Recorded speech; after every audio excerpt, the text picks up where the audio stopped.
Why do I think Carnival is so much better? I'm going to give you these reasons, right? So the price, the people, the fun, the food slash service, and then the ship. Let's start with the price. Plain and simple, you can go look it up. Carnival is less expensive. Simple as that. On Royal Caribbean's newest boats for 7 days, you will pay close to double what you pay with Carnival. Simple as that. So Carnival beats Royal in that regard. Now, I know what you're thinking. You're like, Well, I mean, Royal Caribbean is more expensive because they're better, and you get what you pay for. not exactly. It's like, yes, you get what you pay for, but not in the way you might think. So, what you might think is that you pay a little higher price, you get a little more premium service, better food, etc., etc., etc. Not exactly. So, let me give you an example of what I mean by you don't exactly get what you pay for. So, I would argue that when someone takes a cruise, they're taking a cruise to enjoy themselves, have a nice vacation, a relaxing vacation, good food, lots of food, all those types of things, right? Because of course they are. Why else would you be taking a cruise? But Royal's expense doesn't translate to a better time on the boat. For example, a lot of the new Royal Caribbean ships have a robotic machine with a robotic arm that like makes your drink for you and like hands it to you on a table. And if you look at the machine, it does look really cool. You can go on YouTube and see it making drinks and I guess like handing it, not hand it directly to people. I think it just like pushes the drink on the table or whatever it does. Which if you look at it, it looks really cool. When you see it in person, it is really cool. But it's like think about it. How much does that machine contribute to your cruise, to you having a nice time on the cruise? I would argue very, very, very, very little, if any at all. Yet it's a probably multi-$100,000 machine. I don't think it's $1 million machine, but it might be. It's clearly very expensive, right? And so it's like when you sail on that ship, you pay for that machine. Like you have to pay for that amenity when it's like, that doesn't really increase the fun that I have on the ship. And so there's a lot of that with Royal Caribbean where you're paying for something, but it's not necessarily translating to you having a better time on this cruise ship. I'll end with this, what I think is a very important point about the difference between Carnival and Royal Caribbean. Okay, part of the reason, and I didn't realize this until I actually sailed on Royal Caribbean, which I had a nice time, don't get me wrong, and the boat was absolutely beautiful, and the amenities were great. But here's the difference. Here's the main thing. Here's the kicker. Royal Caribbean has to build these gigantic, flashy boats with all of these amenities, not because they're just trying to provide you better and better and better, is that it's because they need to. Now, what do I mean by they need to? The people, okay, so the Royal Caribbean staff and the people and their patrons, the people who sail, overall, they are not fun people. Yo, I'm dead serious.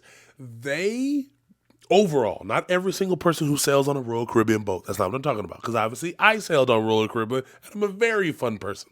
But the overall crowd, the majority of the folks there, they don't know how to just be fun. So Royal Caribbean has to manufacture the fun for the people. And they try their best, but the staff is not really fun either. Like I don't know how to describe it. They try. It's like if you can imagine, right? Like just imagine a camp. Like you're a kid, 12 years old, you're going to camp. One camp has all the bells and whistles. I mean, state of the art cabins for the kids to sleep in. Every kid has a full size bed instead of a twin size bed. You know, the bathrooms have bidets or whatever. They have like an Olympic sized swimming pool and a diving board. They have a full basketball court, brand new, renovated. The nets look fantastic. The court is made out of this new age rubber stuff. They got a 50-yard football field with the lines and the paint all precise. And it's like, you look at it on paper and you're like, whoa, I want to go to that camp, right? But then when you get there, the counselors like they don't know how to just vibe. So because they don't know how to vibe, it has all the bells and whistles, and it's like you get there and it's like, I mean, it's all right, but it ain't. I'm not. I mean, it's cool, but it's not. I mean, whatever. I mean, I've had more fun in my own backyard than I have at this camp, basically, right? Then you could take the other camp, right? This camp ain't got nothing. They got one little raggedy cabin in the back, one for girls, one for boys. They got bunk beds with the little raggedy beds. You know what I'm saying? They don't even have a pool. All they got is a water slide. You know, you just go down a water slide and you land in a little halfway muddy thing of water and you come back up and do it again. They don't have no basketball court. They just got like a basket and a net that's on grass. Then they got a tetherball pole. You know what I'm saying? Their cafeteria don't have like, it doesn't have like pizza and a buffet and a Chinese food station and a soul food station. They just serve you hot dogs for lunch, hot dogs and some fries and keep it pushing, get you a juice and keep it pushing. But man, that camp, that ain't got much, boy. You don't want to leave. You don't want to leave. You get so close to the counselors. You have a blast. Y'all playing all these weird games that, you know what I'm saying, y'all made up, whether it be, marbles or just all types of stuff. But I think if you just listen to, you can understand the concept of what I'm portraying. You know what I mean? It's kind of like the guy in the movie who's like, who's trying to find a girl to date, and then there's like the girl next door who doesn't really wear makeup and blah, blah, blah, blah. Then there's the girl who's like a model, her dad is a lawyer, and she's like, so the guy's trying to decide who, and like, he eventually always chooses the girl next door because at the end of the day, she's a better vibe, right? She may not be as gorgeous, she may not be, wealthy. She may not come from a wealthy family. She may not drive a Mercedes. She may not have 17 degrees and from Ivy League and all that. But she's just a better vibe. You know what I'm saying?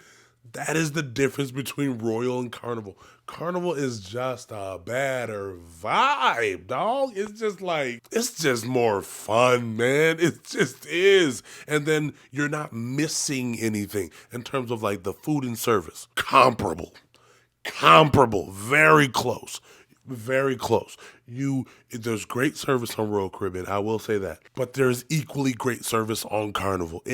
I don't notice a drastic difference between the two at all. And I can name some cruise lines where I do notice a difference. I can name them right off the top of my head. I ain't trying to bash no cruise lines right now, but between Royal and Carnival, tomato in that regard. The food, the service, and not to mention, I would argue that the food options are better on Carnival because what Carnival does better than Royal is like individualized restaurants like that are included with your fare, like Guy's Burger Joint, Shaq's Big Chicken, their taco place, their panini place. All of those places they're so much better than Royal Caribbean. Royal Caribbean doesn't even have a burger spot. You can get burgers in the like buffet, and they be like buffet burgers. Whereas on Carnival, you go to Guy's Burger Joint, it's like Five Guys, and it's way better than you think. I guarantee it. Then you go to Shaq's Big Chicken, and it's like this is comparable. Like if Shaq's Big Chicken was a standalone restaurant in any city, it'd be a line around the block. It would be a line around the block. I'm telling you, man. Man, overall, what I would recommend: try them both for yourself. Come to a conclusion for yourself, but be honest about it. And I will, like I said, I'll admit, the smaller boats, older boats with the shorter sailings on Carnival, I don't sail on those. I don't touch those with a 10-foot pole. I mean, I have. My first cruise was on a Carnival Elation. Small boat, 4 days. It was cool. It wasn't bad at all. I really liked it. But nowadays, I don't touch them boats with a 10-foot pole. I'm just being real with your dog. I don't touch them.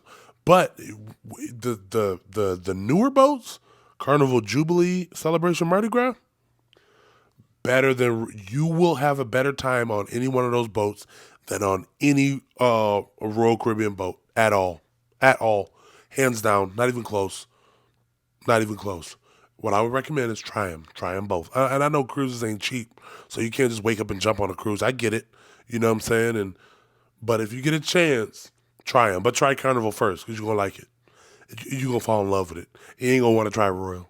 Anyways, thank you so much for tuning into this video. If you like this video, no, matter of fact, if you disagree, jump in the comments. Jump in the comments because I'm going to respond back to you. Now, I want to see what you got to say. Jump in the comments. Thank you so much for tuning into this video. Thank you Thank you so much for watching my channel. Subscribe, like the video on your way out, and have a good day. Thank you.